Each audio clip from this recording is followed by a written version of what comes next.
What is it that gives your life a sense of meaning and purpose? Because once you find that, it puts you in your power place. See, if you know what your life work is, I encourage you to start working on it.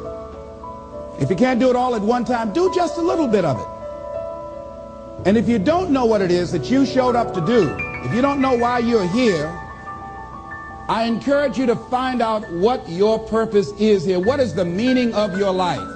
What will be different? Have you ever asked yourself that question? I've done that. I remember coming from a friend of mine's funeral, and I was reflecting on how much time I had left.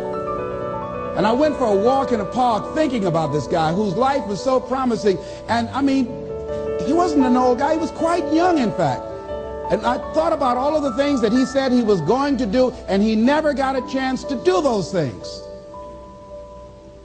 And I started thinking about my own life and how much time I had left to do the things that I would like to do. And at that time, I wasn't sure what my life purpose was, what my life's work was. I wasn't sure about it at that time. And I thought about it quite a lot. I had some idea, but I wasn't convinced, and I don't think I felt worthy. I didn't believe that it could be me to do this kind of work that I'm doing right now. And I say to you that if you begin to take a conscious effort to find out what it is that you're supposed to do, I say that it can literally save your life. I said that it can literally save your life. 85% of the American public, according to recent studies, are going to jobs that they hate, working on jobs that do not challenge them.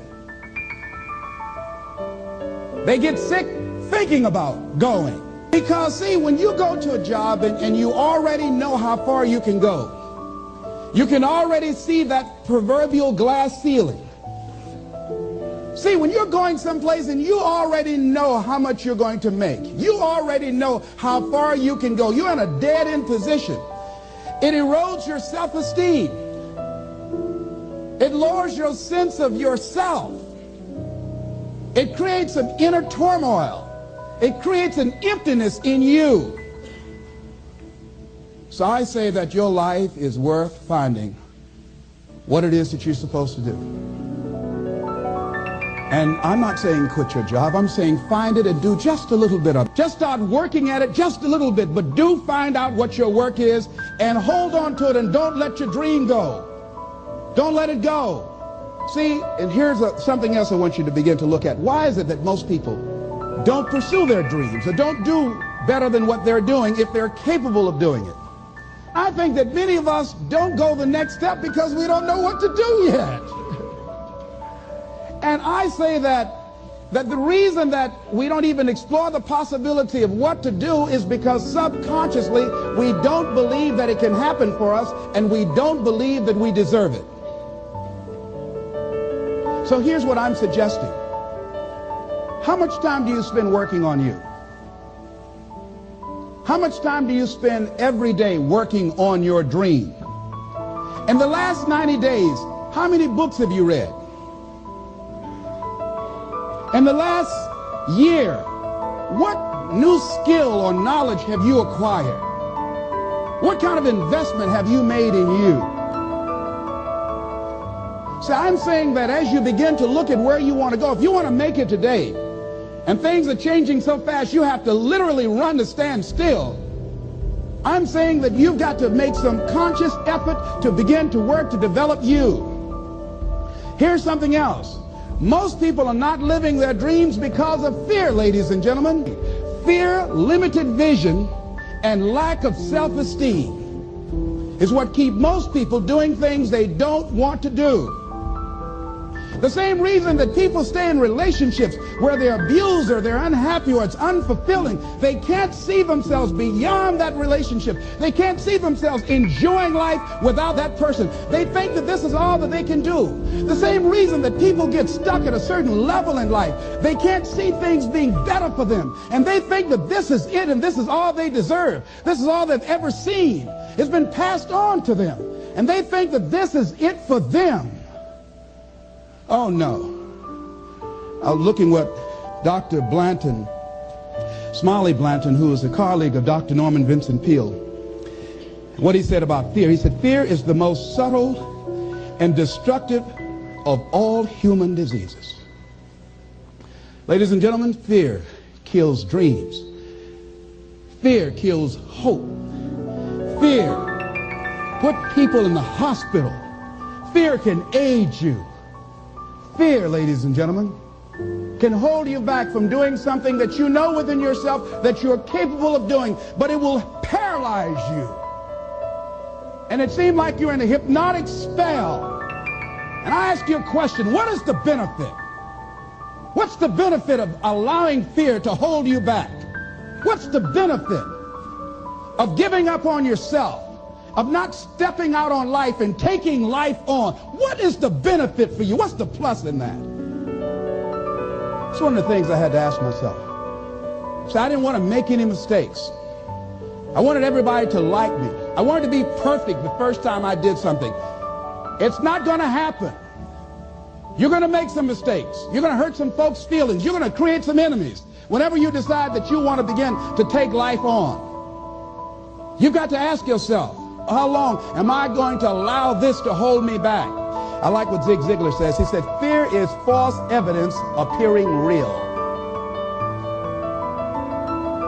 That is an illusion that we create in our mind. It is a state of mind that can be changed. So let's look at how we can begin to take some steps to restructure that fear, to begin to expand our visions of ourselves, to begin to increase our self-esteem. Webster said that self-esteem means confidence and satisfaction in oneself. Look at your life right now. Whatever you've done up to this point in time, your life is working. Whatever you have produced, it came out of you as a result of the kind of person that you have become. It's a result of your choices. It's a result of your consciousness. Now you have to ask yourself, are you satisfied with what you have produced? Is this what you want? Would you like for things to be better than this? Do you believe that you deserve better than this? Or are you content? This is it. You don't have to do anything else. That you've already resigned yourself in life and say, well, I'm happy. I'm not starving like the people in Calcutta. Are you allowing yourself to get off the hook like that? Or do you believe somewhere in the back of your mind or in your heart that there's some other great work for you to do? There's something else that life has for you. And that's why you're here. How do we handle this fear factor? How do we increase our self-esteem? You have to begin to fortify yourself. How do we do that? I believe that you have to begin to consciously monitor your inner conversation and start talking to yourself. Start building yourself up. Sometimes the only good things you will hear about you are the things that you say to you. So I'm saying learn to be your own booster. Start building yourself up. Start encouraging yourself. Start saying, I can do this. I can make this happen. When I started thinking about becoming a speaker, I said, yes, I can do this. I can make this happen. When I start trying to convince myself I can be a businessman after flopping and failing and losing thousands of dollars and feeling stupid and dumb and having people take advantage of me because of what I didn't know, I had to talk to myself because people were saying to me that I was dumb. And somewhere in the back of my mind, I was saying, you're right. Look at what I've done. I had to say, no, Les. Hey, come on, man. Get yourself together. You can handle this. You just haven't figured it out yet. It's all right. This is your training period. This is the tuition you have to pay for what you don't know. You can do this. Other people have done it. It doesn't take an Einstein. Get you some people that can teach you some stuff that you don't know. Get you some people that have done it successfully and learn from them. Take some seminars, workshops, read some books on how to manage a business. Change the way you see yourself and begin to tend to the personal details. Understand that nobody's going to take care of your business better than you. And when I start changing that kind of mindset of beating myself up because of my mistakes and start looking at the possibility of my doing better, of my making the adjustment that would enable me to do what I want to do successfully, things begin to change. And I say, stop beating up on yourself. You do it. I know you do it. I've done it. It's a natural inclination for us to put ourselves down. See, we are born negative, I think, in a negative consciousness because we live in a negative world. Here's some other things, ladies and gentlemen. Begin to guard your mind against negative programming, like turn off the television. Don't watch the news. So you've got to guard the kinds of things that you put in your mind. See, if you don't program your mind will be programmed, because human beings are goal-oriented. That's why we die of broken hearts early. That's why we're running through life to early graves. We're going through life, ladies and gentlemen. And I think that Henry David Thoreau said that most men live in quiet desperation. Most of us go through life running scared. So we created this in our minds, false evidence appearing real. We made it real in our minds. That's why Churchill said there's nothing to fear but fear itself. That's the destructive monster. So turn off things that can contribute to your fear. Turn a deaf ear to people that all they can do is talk about how negative things are, because they have bought into the consciousness of the world. Start attending workshops, seminars, listening to tapes on a daily basis to begin to recondition your mind, to retrain your thinking. Faith comes by what? Hearing and hearing and hearing. Listen to things that can empower you, that can enable you to create a new reality for yourself, and a new life for yourself. You might appear to be strange around most people. You know, most people think you're strange if you're happy today. See, these people have not found their purpose in life. That's why they're grumpy. That's why they're miserable. That's why they're so negative. They're hurting and they want to hurt other people. So start practicing using programs for your mind. Seminars, books, workshops. Keep a journal. Record your thoughts. What's happening with you? Every day when you get up, have a journal near you. See, ladies and gentlemen, we get 3 to 4 thoughts a year that if we would act on those thoughts, they could change our life. What idea are you sitting on? Write your ideas down. And then, once you get that idea, take the leap. Take the leap. See, it's out here in the universe. If you don't take the plunge, I guarantee you, somebody else will. Take the plunge.